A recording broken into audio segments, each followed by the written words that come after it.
నమస్తే, welcome to Telugu one news. నేను మీ ఫజల్. మోడీ స్కూల్లో ఇద్దరు చంద్రులకు కూడా అడ్మిషన్ పక్కా అయిందంట. రాజకీయాలంటే ఎన్నో చిత్రాలు విచిత్రాలు ఉంటాయి. ఎవరికి శత్రువులు కాదు, జస్ట్ ప్రత్యర్థులు మాత్రమే. రాజకీయాల్లో అంతా పెదవుల మీదే విమర్శలు వస్తాయి, హృదయం మాత్రం చాలా విశాలంగా ఉంటుంది. ఎవరు అక్కడ ఏమీ అనుకోరు. పైగా సమయం సందర్భం వచ్చినప్పుడు చాలా దగ్గరగా హృదయానికి హత్తుకుంటారు. ఇప్పుడు రెండు రాష్ట్రాలు కనుక మనం చూసుకున్నట్లయితే, ముందుగా చంద్రబాబు నాయుడు నుండి తీసుకున్నట్లయితే ఆయన బీజేపీతో 3 సార్లు పొత్తు పెట్టుకున్నారు, మధ్యలో విడిపోయారు, మళ్ళీ ఇప్పుడు పొత్తు అంటున్నారు.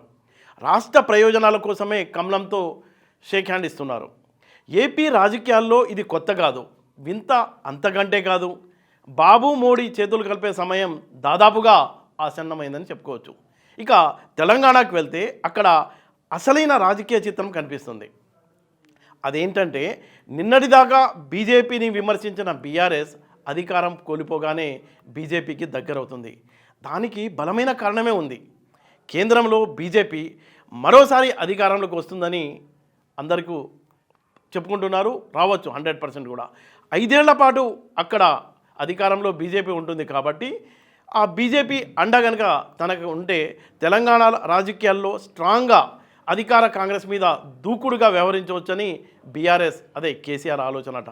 మరోపక్క ముస్లిం మైనార్టీ ఓటు బ్యాంక్తో పాటు ఎస్సీ ఎస్టీ ఇతర వర్గాల ఓట్లు పోతాయేమోనన్న బెంగ కూడా కేసీఆర్కు ఉందట.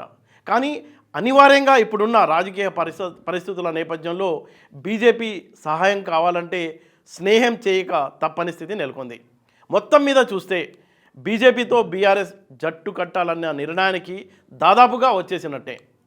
మరోపక్క కవిత, కేటీఆర్ కూడా గట్టిగా పొత్తులో వెళ్ళిపోదామని పట్టుబడుతున్నారట. అయితే కేసీఆర్ కొంత ఆలోచనలో పడ్డారనే టాక్ అయితే వినిపిస్తుంది. త్వరలో జరగనున్న ఎంపీ ఎన్నికల్లో కాంగ్రెస్ అధికార పక్షం, విపక్షాలు రెండు విడిపోయి పోటీ చేస్తే కనుక కాంగ్రెస్కే మేలు చేకూరుతుంది. కాబట్టి బీజేపీ బీఆర్ఎస్ కలిసి పోటీ చేస్తే రెండింటికి మేలు జరగవచ్చన్న ఆశ అయితే ఆ రెండు పార్టీల్లో కనిపిస్తుంది.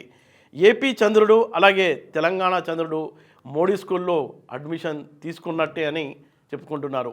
ఇంకా మిగిలింది ఏంటంటే, కండువా కప్పుకొని స్టేజీ మీద కనిపించడం ఒక్కటే మిగిలిందట.